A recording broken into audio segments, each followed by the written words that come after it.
Real Madrid has always been one of the world's most prestigious football institutions, and at the turn of the millennium set out to match this prestige with a new glamour-heavy approach to the transfer market. After his election as club president in the year 2000, Florentino Perez ushered in the Galactico era, signing one of the world's best and most commercially marketable players in each of his first 4 summers in office.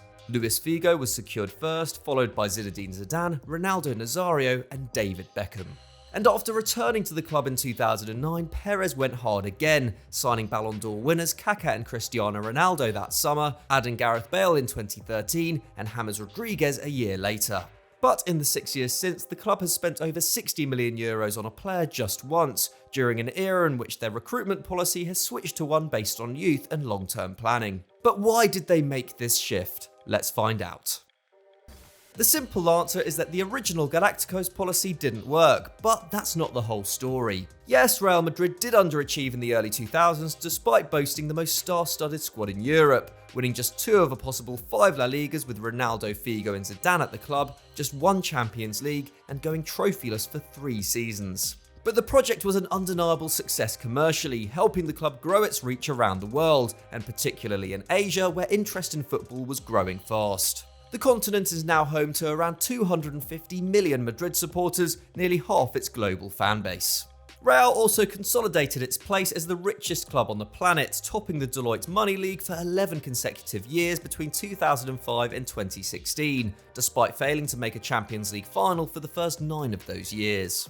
And according to club CEO Jose Angel Sanchez, the signing of Beckham alone saw the club's merchandise profits increase by 137%, a result of the 50-50 deal on image rights Real negotiated with all their Galactico signings. What's more, Perez's second crack at the policy yielded greater results on the field. Cristiano Ronaldo was an instant success and went on to become the club's all-time top scorer, while the signing of Gareth Bale helped the club finally claim its 10th European Cup in 2014, winning another 3 Champions Leagues over the following 4 seasons. But even during these glory years, there were signs that the Perez administration was thinking a bit differently. Whereas his previous policy of Galacticos y Pavones, based on integrating superstars with average academy graduates like Francisco Pavón, didn't work, Madrid's spending in the early 2010s was both smarter and more evenly spread. In the summer of 2013, for example, the world record transfer of Bale was accompanied by the bargain signings of Casemiro and Dani Carvajal. There also came a bigger emphasis on selling. Mesut Ozil and Angel Di Maria were both sold for healthy profits when they were at their peak, not to mention getting their money back on Ronaldo further down the line. Compared to his first spell as president, when the club made €150 million through player sales in 6 years, Perez has signed off sales totaling nearly €550 million in the last 6 windows, which even when considering inflation is still a considerable increase. And alongside those high-profile departures, they have also made big profits on a number of academy products. The introduction of financial fair play has of course dictated this shift, as has the increased financial might of other European clubs. Madrid simply don't hold the monopoly on fees and wages that they once did. Having only seen their transfer record beaten in 2016, none of their acquisitions now feature in the top 6 most expensive of all time. Due to these circumstances, Los Blancos revamped their recruitment strategy in the mid-2010s, dedicating a large portion of their transfer kitty to securing Brazil's most promising teenagers, a move also heavily influenced by their disappointment at losing out on Neymar to rivals Barcelona in 2013. They had originally tried to sign the Seleção star for their academy on 2 occasions in the previous decade. Around this time, Huni Calafat, a former TV analyst, joined Real as a scout and was credited with the signing of Casemiro. Within a couple of years, he was promoted to head of recruitment for South America and then the role of chief scout, becoming a key part of this new strategy. A friend of former Galacticos Ronaldo and Roberto Carlos, Calafat's knowledge and connections within the Brazilian game made him perfect for the role, and he is now one of the most powerful figures within the Real hierarchy. According to Rodrigo Caetano, Flamengo's director of football, when Real signed Vinicius Jr., Calafat doesn't look for shortcuts or try to cut corners. His key strength is building strong relationships with players, their agents and families over time. He began monitoring Rodrigo in 2014, 5 years before he moved to Spain, and began speaking to Reinier's family while he was working on the deal for Vinicius, 3 years before he eventually signed at 18.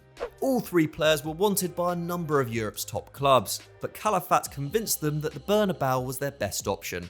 Over an 18-month period, €120 million was spent on the Brazilian trio, with the logic being that even if one or two of them don't cut it in the long run, their age profile means they will still retain their market value, unlike James Rodriguez for example.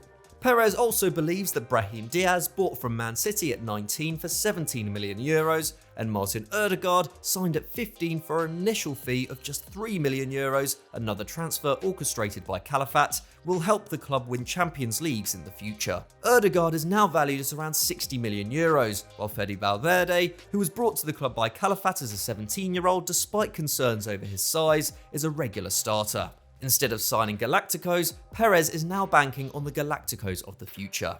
This policy is of course yet to fully pay off and hasn't been without its hiccups. Theo Hernandez was sold to Milan at a loss 2 years after arriving from Atletico Madrid, while all this future-proofing means the side remains over-reliant on its older players for the time being. What's more, the vast sums collected from the sale of Ronaldo were reinvested entirely into signing Eden Hazard, who turns 30 in January 2021 and has made just 15 league starts since joining in 2019. This huge outlay plus the economic downturn of 2020 saw the Real president spend nothing in the last window, but there is a general feeling that the next Galactico isn't far away.